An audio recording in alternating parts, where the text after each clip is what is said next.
그들에게 양식을 주셨다 함을 듣고 이에 두 며느리와 함께 일어나 모압 지방에서 돌아오려 하여 있던 곳에서 나오고 두 며느리도 그와 함께하여 유다 땅으로 돌아오려고 길을 가다가 나오미가 두 며느리에게 이르되 너희는 각기 너희 어머니 집으로 돌아가라. 너희가 죽은 자들과 나를 선대한 것 같이 여호와께서 너희를 선대하시기를 원하며 여호와께서 너희에게 허락하사 각기 남편의 집에서 위로를 받게 하시기를 원하노라 하고 그들에게 입맞춤에 그들이 소리를 높여 울며 나오미에게 이르되 아니니이다. 우리는 어머니와 함께 어머니의 백성에게로 돌아가겠나이다 하는지라. 나오미가 이르되 내 딸들아 돌아가라. 너희가 어찌 나와 함께 가려느냐. 내 태중에 너희의 남편 될 아들들이 아직 있느냐. 내 딸들아 되돌아가라. 나는 늙었으니 남편을 두지 못할지라. 가령 내가 소망이 있다고 말한다든지 오늘 밤에 남편을 두어 아들들을 낳는다 하더라도 너희가 어찌 그들이 자라기를 기다리겠으며 어찌 남편 없이 지내겠다고 결심하겠느냐. 내 딸들아 그렇지 아니하니라. 여호와의 손이 나를 치셨으므로 나는 너희로 말미암아 더욱 마음이 아프도다 하매 그들이 소리를 높여 다시 울더니 오르바는 그의 시어머니에게 입을 맞추되 룻은 그를 붙쫓았더라. 나오미가 또 이르되 보라 내 동서는 그의 백성과 그의 신들에게로 돌아가나니 너도 너의 동서를 따라 돌아가라 하니 룻이 이르되 내게 어머니를 떠나며 어머니를 따르지 말고 돌아가라 강권하지 마옵소서. 어머니께서 가시는 곳에 나도 가고 어머니께서 머무시는 곳에 나도 머물겠나이다. 어머니의 백성이 나의 백성이 되고 어머니의 하나님이 나의 하나님이 되시리니 어머니께서 죽으시는 곳에서 나도 죽어 거기 묻힐 것이라. 만일 내가 죽는 일 외에 어머니를 떠나면 여호와께서 내게 벌을 내리시고 더 내리시기를 원하나이다 하는지라. 오늘은 이제 우리가 일부에는요 이제 교육부 친구들이 다 같이 왔습니다. 오늘 잘 예고된 대로 오늘 지금 이제 김제 덕암고등학교에서 우리 교육위원회 전체 이렇게 운동회 진행하고 있거든요. 그래서 왔다가 우리 친구들과 또 이렇게 교사들과 또 부모님들이 많이 좀 빠져나간 상태입니다. 그럼 일부 예배 드리면서 이제 애들에게 물었습니다. 이제 시험 봤는데 시험 잘 봤냐? 그리고 너에게 다 말해야 이해하지 못하지만 지금이 제일 좋을 때다. 공부 열심히 해라.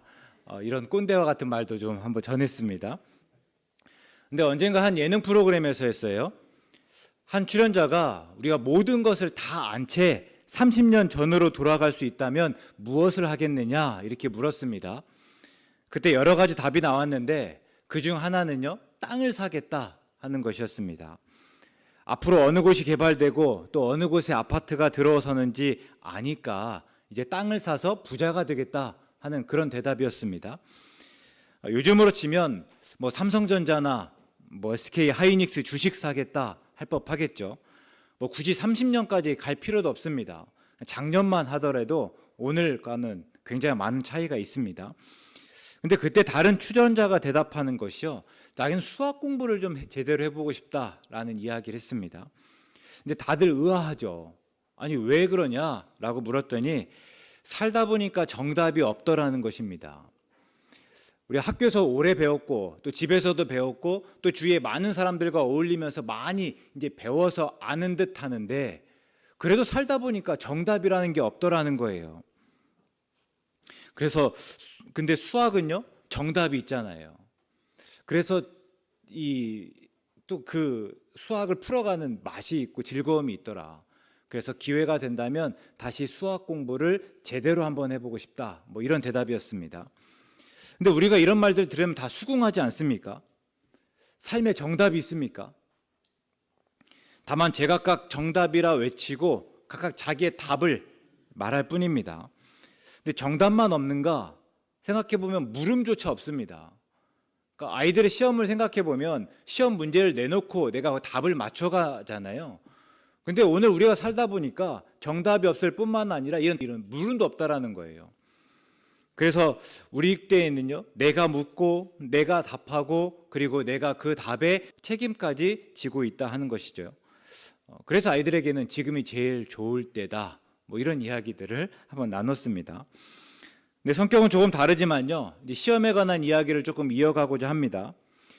개인적으로 성경에서 가장 큰 시험이라고 하면 욥의 아내가 욥에게 했던 말입니다. 우리가 욥에 대해서는 잘 아는데요, 사탄이 욥을 시험하면서 욥이 하루아침에 전 재산과 또 종들을 다 잃었습니다. 또 큰 바람이 불어 집이 무너지면서 또 10명의 자식들까지도 다 죽었습니다. 그런데도 욥이 입술로 범죄하지 않았습니다. 그러자 이번에는 욥의 몸을 직접 쳤습니다. 그래서 발바닥에서부터 정수리까지 종기가 나고 욥은 재 가운데 앉아서 질그릇 조각 가져다가 몸을 박박 긁지 않으면 안 되게 되었습니다.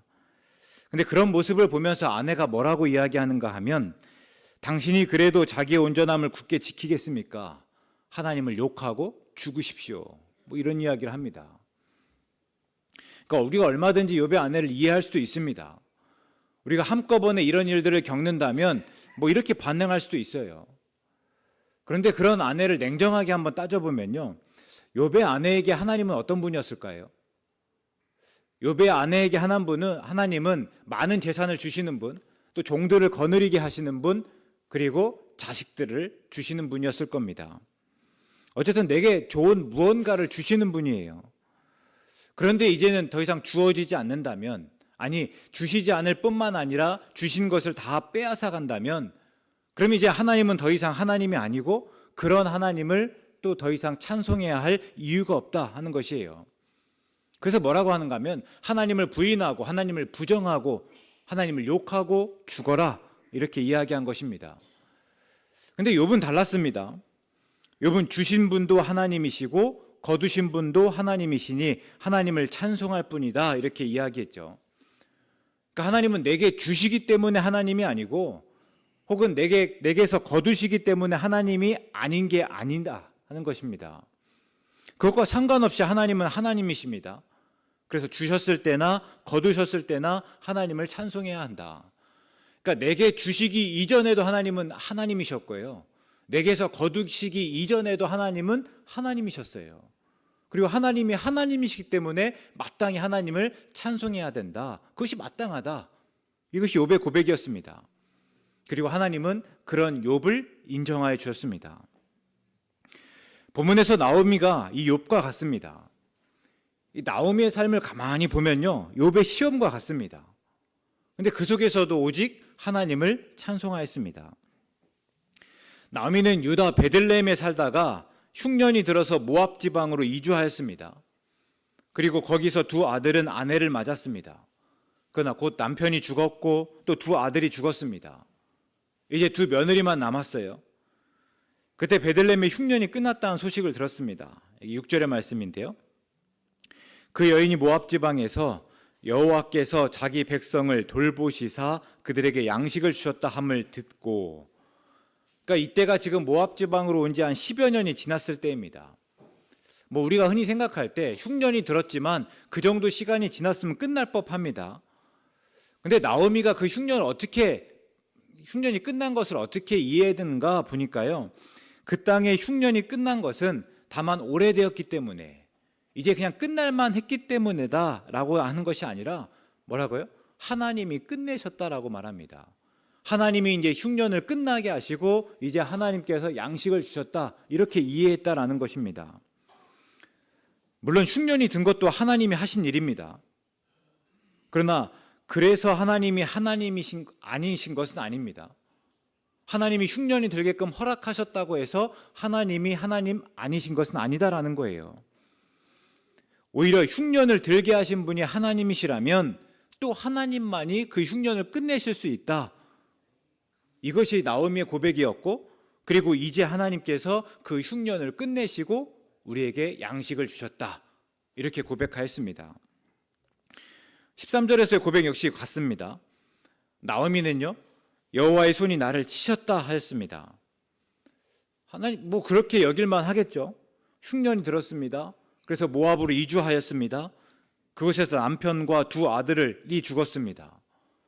그러니까 그동안 나오미는 모든 것을 다 잃었습니다. 그러나 나오미에게 하나님은 여전히 하나님이십니다. 비록 하나님의 손이 나를 치셨다 여기지만 그 하나님을 욕하고 죽지 않는다 하는 것이에요. 여러분, 신앙은요, 분명 늘 이렇게 희망의 여지를 가지고 또 기대하고 소망하게 합니다. 우리 욥의 고백을 한번 들어보면요, 하나님은 아프게 하시다가 싸매시며 상하게 하시다가 그의 손으로 고치신다 말씀합니다. 그러니까 우리가 때로 아픔을 겪을 때가 있잖아요. 그러나 뭐라고요? 아프게 하시다가 싸매신다. 그러니까 우리는 아픔을 겪지만 그러나 또 싸매실 하나님을 기대하는 사람들입니다. 또 상하게 하시다가 그의 손으로 고치신다. 때로 살다 보니까 상할 때가 있지만 그러나 하나님은 또 고치시는 분입니다. 그러니까 그 고치신 하나님을 또 소망하는 거죠. 홍해를 가르고 마른 땅을 지나게 하십니다. 또 광야의 길을 내십니다. 한나의 기도처럼 가난하게도 하시고 부하게도 하십니다. 낮추기도 하시고 높이기도 하세요. 그러니까 우리는 가난할 때 부할 것을 기대할 수 있고 또 낮아질 때 낮을 때 또 높아질 것을 또 소망할 수 있다 하는 것이죠. 마리아에게 나타난 천사의 말처럼 대저 하나님의 모든 말씀은 능하지 못하심이 없습니다. 그러니까 어떤 처지와 형편 속에서도 그러나 하나님께서 일하실 것을, 하나님께서 우리가 전혀 생각하지 못하는 어떤 수를 내셔서 우리를 그 자리에서 건져주실 것을 또 희망할 수 있다 하는 겁니다. 시편 저자의 고백처럼 내 슬픔이 변하여 내게 춤이 되게 하신다. 하나님은 이런 분위기이기 때문에 우리는 언제든지 희망할 수 있고 기대와 소망을 가져가게 한다라는 것입니다. 이게 신앙이에요. 근데 신앙은요, 또 인내하는 일입니다. 때로 하나님이 치신 듯한 삶의 순간을 이기고 또 지나는 일입니다. 우리 전도자의 통찰을 한번 떠올려 볼까요? 우리 삶에 심을 때가 있고 뽑을 때가 있습니다. 또 울 때가 있고 웃을 때가 있습니다. 찾을 때가 있고 잃을 때가 있으며 찢을 때가 있고 꿰맬 때가 있습니다. 이것이 전도자가 오늘 우리의 삶을 다 지켜보면서 나름대로 정리하는 말이에요. 근데 뽑을 때, 울 때, 잃을 때, 찢을 때, 찢을 때, 그때도 하나님을 인정하며 하나님을 바라는 일이 또 신앙이다 하는 것입니다. 우리에게 항상 좋은 일만, 좋은 때만 지나는 것은 아닙니다. 우여곡절이 있잖아요. 그런데 뽑을 때와 울 때, 잃을 때와 찢을 때에도 하나님을 하나님으로 인정하고 또 그때의 하나님을 바라는 일이 또한 우리의 신앙이다라는 거예요. 근데 지금 나오미가 그렇습니다. 감당하기 벅찬 어려운 일을 겪으면서도 하나님을 욕하지 않습니다. 그리고 하나님이 하시는 일을 주목하였습니다. 이제 두 며느리와 함께 유다 베들레헴으로 돌아가기로 작정하였습니다. 그렇게 이제 한번 떠나가자라고 하고 한동안 그렇게 갔습니다. 얼마나 갔는지는 모르겠어요. 또 그동안 나오미가 무슨 생각하였고 또 두 며느리와 어떤 이야기 나눴는지도 알 수 없습니다. 그런데 나오미는 그 길을 가는 동안에 이제 두 며느리를 각각 친정으로 돌려보내야겠다 작정하였습니다. 그것이 두 며느리에게 더 낫겠다라고 판단하였을 것입니다. 이때 나오미의 권면과 축복하는 말을 한번 들어보면 좋겠습니다. 8절인데요. 나오미가 두 며느리에게 이르되 너희는 각기 너희 어머니의 집으로 돌아가라. 너희가 죽은 자들과 나를 선대한 것 같이 여호와께서 너희를 선대하기를 원한다. 다시 말씀드리지만요, 이것이 나오미의 신앙입니다. 나오미는 흉년을 만나서 모압으로 이주하였고 그곳에서 남편과 두 아들을 잃었습니다. 그것을 하나님이 나를 치신 일로 받아들였습니다. 그런데도 나오미에게 하나님은요, 여전히 하나님입니다.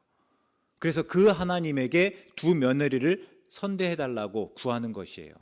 하나님이 여전히 하나님이시기 때문에 그 하나님께 우리 며느리들을 구할 수 있었다라는 것이죠. 비록 하나님이 나를 선대하진 않으셨습니다. 그런 하나님은 여전히 하나님이시고, 그렇기 때문에 얼마든지 두 며느리를 선대하실 수 있고, 그래서 두 며느리를 선대해달라 이렇게 구하는 것이에요. 이런 태도가 참 놀랍지 않습니까? 내게 선대하지 않았음에도 불구하고 그 하나님을 고백하며 또 다른 사람을 선대해달라 이렇게 구하는 것입니다. 이때 선대에 해당하는 히브리어가 헤세드입니다. 우리 한 번쯤은 다 들어보셨을 듯한데요, 흔히 은혜로 이해하는 단어입니다. 그리고 룻기의 주제어이기도 합니다. 근데 헤세드는요, 단순히 그냥 은혜만으로 그 의미를 다 담아내진 못합니다. 특별히 헤세드는 그 몇 가지 기준을 만족시키는 상황을 전제하고 있습니다. 먼저는요, 헤세드는 베풀 수 있는 사람이 유일하다 하는 의미를 포함합니다. 즉, 하나님에게 우리 두 며느리 선대해 주시라 이렇게 구한다고 했을 때요, 하나님은 이 두 며느리를 선대할 수 있는 유일한 분이다 하는 거예요. 우리가 가끔 누군가에게 부탁할 때 그런 말 하잖아요. 진짜 너밖에 없다. 내가 이렇게 부탁할 수 있는 게 너밖에 없다 이렇게 이야기하잖아요. 그러니까 지금 나오미에게 선대가 그렇습니다. 나오미가 지금 부탁하고 또 그리고 그 부탁을 들어줄 수 있는 분은 오직 하나님밖에 없다, 하나님뿐이다 라는 것을 전제하고 있습니다. 또 다음으로는요, 헤세드를 부탁하는 사람과 그것을 들어주는 사람 사이의 관계가 굳건하다라는 것을 포함하고 있습니다. 그 말은요, 지금 나오미가 갑자기 느닷없이 뜬금없이 그렇게 부탁하지 않고 지금까지 아무런 관계가 없었는데 이제 그 관계를 어떻게든 만들어 볼 요량으로 그렇게 이야기하지 않았다라는 것입니다. 헤세드를 기꺼이 베풀 만큼 충분히 가깝게 여기는 사이입니다. 그러니까 지금 나오미는요, 을에 그냥 막연하게 축복하는 것이 아니에요. 하나님, 그냥 하나님이 들어주시면 좋겠습니다 막연하게 바라는 것이 아니라 하나님과의 그 관계 안에서 하나님과 내가 특별한 관계다라는 것을 그 안에서 하나님, 그렇기 때문에 헤세드를 베풀어 주시옵소서, 그렇기 때문에 하나님이라면 충분히 들어주셔야 합니다 하는 마음으로 이 두 며느리에게 선대해달라 부탁하였다라는 것입니다. 우리가 요즘에는 전화로 다 하지만요, 우리 종종 사극이나 아니면 옛날 영화들을 보다 보면 이 가까운 누군가를 다른 사람에게 보내면서 뭐라고 이야기합니까? 그 사람이면 꼭 도와줄 거다, 그 사람이면 너를 모른 척하지 않을 거다, 그러니까 가서 잘 도움받아서 잘 살아가라, 아니면 이 문제를 잘 이렇게 헤쳐나가라 이렇게 이야기하잖아요. 지금 나오미가 그렇습니다. 하나님이 두 며느리를 선대하실 것을 믿습니다. 비록 나는 아무것도 할 수 없지만 하나님은 하실 수 있고, 특히 하나님이 너희를 선대하실 것을 확신하면서 하나님이 꼭 그렇게 해주실 것을 굳게 믿으면서 그렇게 구하였다 하는 것입니다. 오늘 우리가 헤세드, 그러니까 하나님의 선대를 구한다고 할 때 또 우리가 이와 같습니까? 하나님과 유일한 관계를 맺고 하나님밖에 없고 그 하나님이 반드시 들어줄 것을 굳게 믿으며 그렇게 구하고 있습니까? 제 부모님 세대 이상 되시는 분은요, 다 이렇게 구하였습니다. 어떻게든 자식을 가르치고 뒷바라지하기 위해서 아침부터 저녁 늦게까지 일하셨습니다. 덜 먹고 덜 입으면서 악착같이 살았습니다. 언젠가 한번 말씀드렸는데요, 꼭 예전만은 아닙니다. 얼마 전까지도 남부시장 천변에서 새벽마다 도깨비 시장이 열렸습니다. 매일 산지의 것을 가져와서 파는데 그 중에 보면 대량으로 가져와 파시는 분들도 있어요. 그러니까 전문적으로 그 일들을 행하시는 분들이죠. 근데 그 중에는요, 이제 막 텃밭에서 뽑아왔을 법한, 그러니까 얼마 안 되는, 조금 더 분명하게 말하면 그냥 몇 주먹 안 되는 그런 파나 이렇게 나물, 농작물 파시는 분들이 있습니다. 근데 지나가면서 그런 분들 가만히 보잖아요. 앞에 가격표가 써 있단 말이에요. 근데 그러고 보면 그분들이 지금 내다 파는 게 그 가격표와 그 양을 따져보면요, 그 다 팔아도 채 10,000원이 안 되는 법한 분들이 있어요. 그러니까 그럼 그거 판다고 해서 그거 가지고 어떻게 뭐 생활이 되겠습니까? 내가 그거 팔아서 충분히 자녀들 뒷바라지라고 가르칠 수 있겠습니까? 아닐 거예요. 그것으로는 턱도 없습니다. 그러니까 내가 그걸로는 자녀들을 선대할 수 없고, 그래서 더욱 기도하는 거예요. 더 하나님께 맡겨드리고 하나님께서 도와주시기를 구하는 겁니다. 하나님, 내가 우리 자녀들을 선대할 수 없습니다. 그러니 하나님이 우리 자녀들을 선대하여 주시옵소서. 내가 어려우면 어려울수록 더욱 그 하나님께 매달렸다라는 것입니다. 우리 어릴 때를 한번 떠올려 보시면요, 분명 풍족하지 않았습니다. 그런데 그렇게 풍족하지 않았기 때문에 더 하나님을 간절히 찾고 구하고 또 하나님께 의뢰하고 의지하는 부모님의 모습을 보았습니다. 나오미의 권면과 축복을 묵상하면서 새로 아는 게 있다면, 아, 그때 부모님이 기도하셨을 때 이렇게 기도하셨겠구나. 그때 부모님이 기도하시는 내용이 무엇인지 잘 알지 못하였지만 지금 생각해 보면 결국 우리를 하나님께 부탁하였겠구나, 우리의 삶을 하나님께 맡겨드렸겠구나 라는 것을 또 알게 됩니다. 우리 모든 분들이 그러셨을 거예요. 하나님께서 우리 자녀들 선대해 주시기를 바라셨을 것입니다. 이것이 오늘 우리의 계속되는 기도이기를 바랍니다. 또 혹 이 중에 여전히 자녀를 키우고 있는 부모님이 계시다면 이게 도전이기를 바랍니다. 내가 직접 자녀에게 헤세드를 줄 수 있다고 생각하시지 말기 바랍니다. 혹 굳이 하나님께 구하지 않아도 내가 줄 수 있고 내가 도울 수 있고 내가 베풀 수 있다고 우리가 그렇게 여기진 않습니까? 언제부턴가 아이들이 성공하기 위해선 3가지가 필요하다라고는 농담 아닌 농담들을 하곤 하잖아요. 할아버지의 경제력, 어머니의 정보력, 그리고 아버지의 무관심입니다. 그럴 때 혹 그대로 갖추어서 내가 자녀에게 하나님 노릇하려고 하진 않습니까? 아, 이렇게 해야 자녀를 우리가 성공시킬 수 있다라고 하니까 내가 그 조건들 갖추어서 내가 자녀에게 하나님 노릇하려고 하는 것은 아닌가? 내가 그만한 조건들을 가지고 우리 자녀들을 선대하려고, 내가 직접 선대하려고 하는 것은 아닌가 하는 물음입니다. 한편 나오미가 하나님께 선대하여 주시라 구하는 의미는요, 이젠 두 며느리를 떠나보겠다라는 거잖아요. 그동안은 시어머니와 며느리로 메인 관계를 이제 정리하고 일종의 구속에서 자유롭게 하겠다라는 선포였습니다.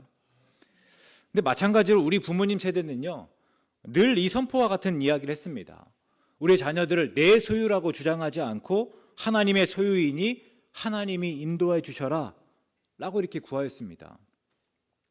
다른 많은 것을 주지는 못하지만 자녀에게 하나님을 알려주면서 하나님은 꼭 도와주실 분이다, 하나님이 꼭 인도해 주실 분이다, 내 삶에서 어떤 일들을 만나도 하나님이 너와 함께 하시며 그때그때마다 하나님께서 들으시고 하나님께서 응답하여 주실 것이다, 이렇게 강조했습니다. 그러다 보니까 우리는요, 하나님을 그런 분으로 알았습니다. 그래서 다양한 순간을 지나면서 하나님을 찾고 구하였습니다. 늘 좋은 때만 있는 거 아니잖아요. 좋을 때가 있으면 삶의 우여곡절을 다 겪는단 말이에요. 근데 그때그때마다 우리가 배운 것이 무엇입니까? 하나님이 우리와 함께 하신다. 하나님은 우리 모든 처지와 형편을 다 아시고 하나님 가장 좋은 길로 인도하여 주신다. 그렇기 때문에 그런 길들을 지나가면서 하나님을 찾고 구하였다라는 것입니다. 근데 이제 우리가 하나님 노릇하면서 우리의 자녀들은 하나님 대신 우리를 바라보고 우리를 찾고 구하고 우리에게 의지하게 하는 것은 아닌가, 한 번쯤 생각해 보는 거예요. 흥미로운 것은요, 나오미가 두 며느리에게 권면하고 축복한 이유입니다. 룻이 말하였습니다. 16절 말씀인데요. 룻이 이르되 내게 어머니를 떠나며 어머니를 따르지 말고 돌아가라 강권하지 마옵소서. 어머니께서 가시는 곳에 나도 가고 어머니께서 머무시는 곳에서 나도 머물겠나이다. 어머니의 백성이 나의 백성이 되고 어머니의 하나님이 나의 하나님이 되시리라. 그러니까 룻이 어머니를 따르겠다고 하면서 특별히 어머니의 하나님을 나의 하나님으로 삼겠습니다, 이렇게 이야기해요. 근데 제가 말씀 묵상하면서요, 룻의 이런 반응이 언뜻 이해가 되지 않습니다. 한번 생각해 보시면 그동안 룻은 어머니의 삶이 얼마나 각박한지 척박한지를 옆에서 지켜보면서 누구보다 잘 알았습니다. 결혼해 와서 그동안 어머니의 삶을 쭉 들여다봤잖아요. 낯선 모압 땅으로 이주해 와서 정착하느라 힘들었습니다. 그런데요, 짧은 기간 동안 남편과 두 아들 다 잃었습니다. 그 속에서 절망하는 모습을 보았을 거예요. 나오미의 고백처럼 하나님은 분명 어머니를 선대하지 않은 듯합니다. 어머니는 늘 하나님을 찾지만 그러나 하나님은 그렇게 어머니를 선대하지 않은 것 같아요. 그런데도 어머니의 하나님, 그러니까 어머니를 선대하지 않은 그 하나님을 나의 하나님으로 받아들이겠습니다. 이렇게 고백하였다라는 것입니다. 기독교 교육학에서는 본문의 일을 어떻게 이해하고 말할지 모르겠습니다. 자녀의 신앙교육과 관련해서 오늘날은요, 어느 때보다 가정 안에서 부모의 역할을 강조하고 있습니다. 예전에는 그냥 교회에 보내기만 하면, 교회에 오면 교회에서 다 교육시켜 줄 거라 생각했지만 오늘날은 아니라는 거예요. 우리가 일주일을 살아가는데 교회에 있는 시간은 고작 1시간이잖아요. 그럴 때 교회에 책임을 두는 것이 아니라 가정에서 좀 책임을 가져가자라는 거죠. 이제는 부모가 조금 더 적극적인 역할을 할 수 있어야 된다라는 것이 오늘날 기독교 교육학에서 이야기하고 있는 내용들입니다. 근데 보면 본문에서요, 나오미가 한 일이라고는 어떤 처지와 형편 속에서든 하나님을 인정한 일 뿐입니다. 내게 이해할 수 없는 일들이 닥쳐왔을 때, 그러나 그 속에서 하나님을 욕하고 그냥 떠나는 것이 아니라 그럼에도 불구하고 하나님으로 인정하였다라는 것입니다. 또 두 며느리를 위해서 복을 빌며 기도한 일 뿐입니다. 우리가 그럴 때 한 가지는 분명히 알 수 있습니다. 자녀의 신앙교육의 첫째는요, 다름 아니라 우리가 하나님을 잘 믿는 일입니다.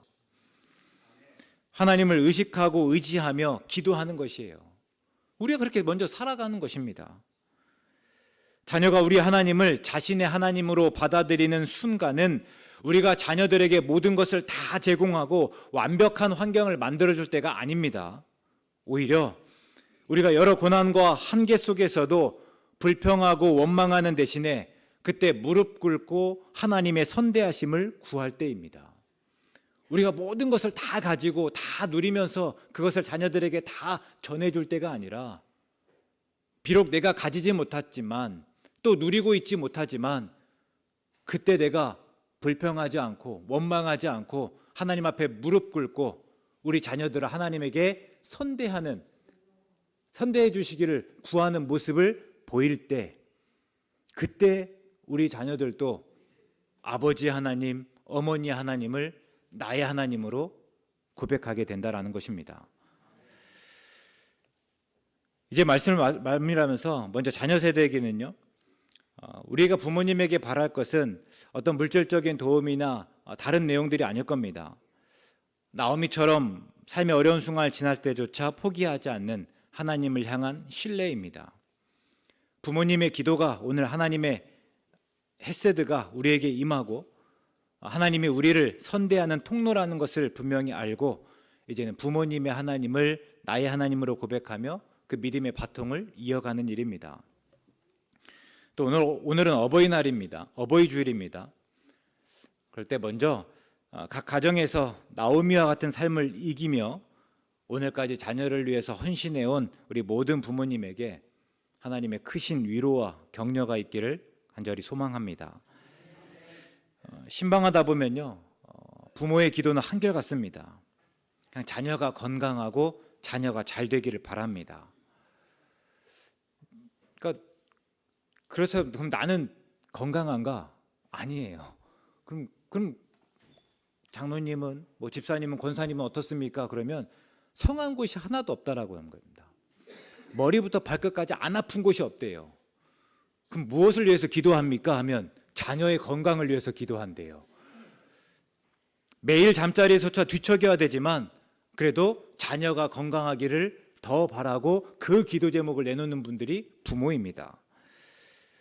또 나도 넉넉하지 않지만 그보다는 자녀가 잘 되는 것이 더 급하고 중요한 기도 제목입니다.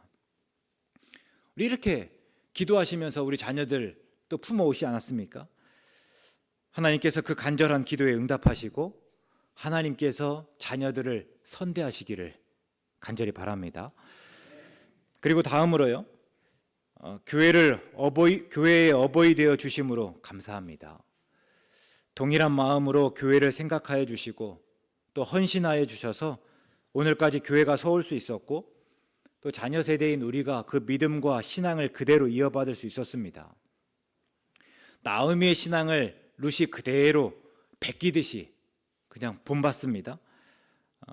이제 우리도 광야에서처럼 구름이 나아갈 때 하나님의 인도를 알 뿐만 아니라 구름이 멈추어 서 있을 때조차도 그것을 하나님의 인도로 이제 고백할 수 있게 되었습니다. 어떤 처지와 형편 속에서도 하나님으로 인정하며 이제 기대와 소망을 가지고 살아가고 있습니다. 이것이 다 우리 어버이 되시는 성도님들에게 보고 배웠기 때문입니다. 늘 건강하셔서 지금처럼 또 계속해서 우리에게 신앙의 본을 보여주시고 또 우리를 권면하여 주시고 또 우리에게 축복하여 주시길 바랍니다.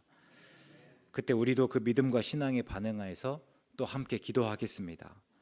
그래서 부모는 하나님의 선대를 구하고 또 자녀는 그 기도를 먹고 자라며 부모의 하나님을 나의 하나님으로 고백하는 그런 우리 교회 또 우리의 모든 성도님 되시기를 주의 이름으로 축원합니다.